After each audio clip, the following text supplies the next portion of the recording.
नमस्कार. कथामृत या चॅनलमध्ये आपणा सर्वांचं हार्दिक स्वागत.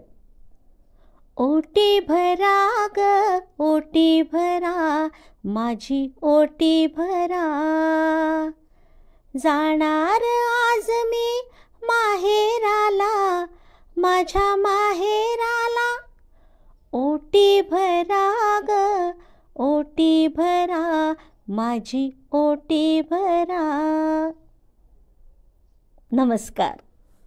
ओटी भरा ग ओटी भरा. ओटी भरा म्हटलं किंवा आपल्याला कोणाची तरी ओटी भरायची आहे तर जनरली आपण काय करतो, नारळानं ओटी भरतो. पण घरामध्ये काही वेळेला अवेलेबल नसतो नारळ, पण सुपाऱ्या भरपूर असतात आपल्या घरामध्ये. मग आपण काय करतो, पटकन एक सुपारी घेतो आणि गहू किंवा तांदूळ यानं आपल्याला ज्या सवाष्णीची ओटी भरायची आहे तिची ओटी भरतो. आणि आता तरी शुक्रवार आणि श्रावण सुरू आहे, त्यामुळे श्रावणामध्ये आपल्या घरी सवाष्ण जी काही येते तिची आपण ओटी भरत असतोच.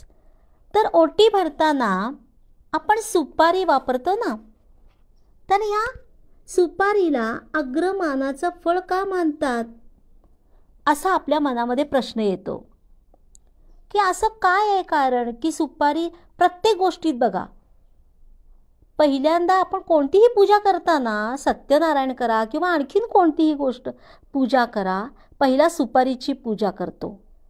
म्हणजेच गणपती असं म्हणतो ना, गणपतीची पूजा म्हणजे गणपतीच्या जागी आपण सुपारी ठेवतो. मग सुपारीला या अग्रमानाचं फळ का मानतात ह्याची एक कहाणी मी आज आपल्याला सांगणार आहे. शुभकार्य पूजाविधी करताना नारळास नारिकेल फळ आणि सुपारीस पुगी फळ म्हणतात.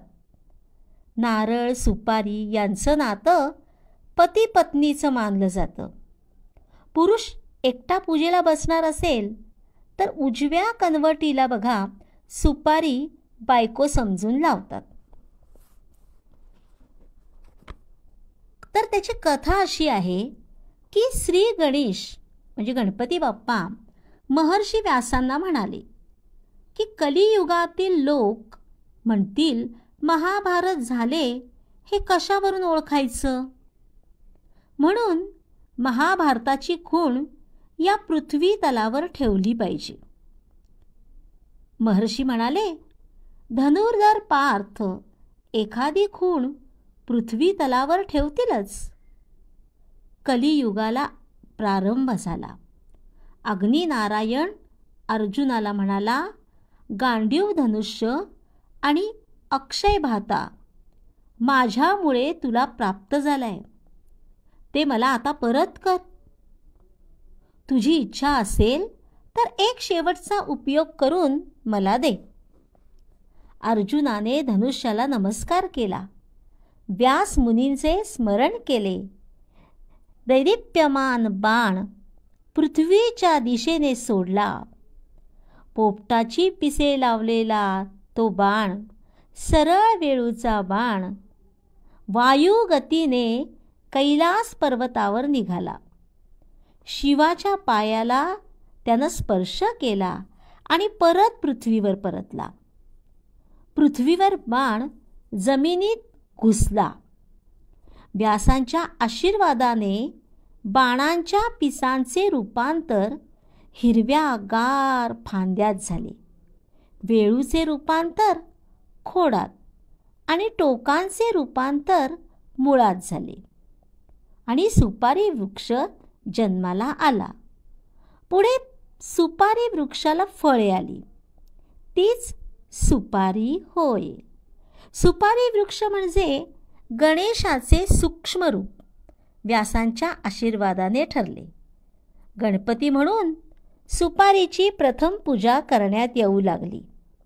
मंगल कल्याणकारी तो वृक्ष ठरला. पुग म्हणजे समूह, समूहाने फळे येतात, गुच्छ असतात त्यांचे. आपण बघितलं तर सुपारीची फळं कशी लागतात झाडाला ते आपल्या लक्षात येईल की त्यांचे गुच्छ असतात. म्हणून पुगीफळ म्हणतात. कच्च्या सुपारीत मधुर गर असतो म्हणून सुपारक नाव पडले. पुढे सुपारी असं नाव रूढ झालं. मंगल कार्यात मानाची पान सुपारी देतात. सुपाऱ्या झाडाला भरपूर गुच्छच्या गुच्छ लागतात. तसा तुझा वंश विस्तार मुलाबाळांनी वाढू देत म्हणून सुपारीने ही ओटी भरतात. सुपारी म्हणजे मांगल्य, समृद्धी, भक्ती, स्नेह यांचे प्रतीक. कार्यक्रमाचे आमंत्रण स्वीकारले म्हणजे सुपारी देतात. बघा, एखाद्या कीर्तनकाराला आपण कार्यक्रमाला बोलवायला जातो त्यावेळेला पान सुपारी देतो, सांगतो की आमच्याकडे या कार्यक्रमाला. पूजेच्या पुढील विड्यावर सुपारी ठेवतात. विवाहाचे निमंत्रण सुपारी देऊन करतात. तर सगळ्या माझ्या श्रोत्यांनो, आता लक्षात आलं का सुपारीला अग्रमानाचं फळ का मानतात? तर तुम्हाला ही कथा ही जर आवडली असेल तर नक्की लाईक आणि शेअर करा आणि कथामृत या माझ्या चॅनलला सबस्क्राईब करायला विसरू नका बरं का. दुसरी गोष्ट, दुसरी कहाणी घेऊन मी परत येते. तोपर्यंत मला आज्ञा द्यावी. नमस्कार.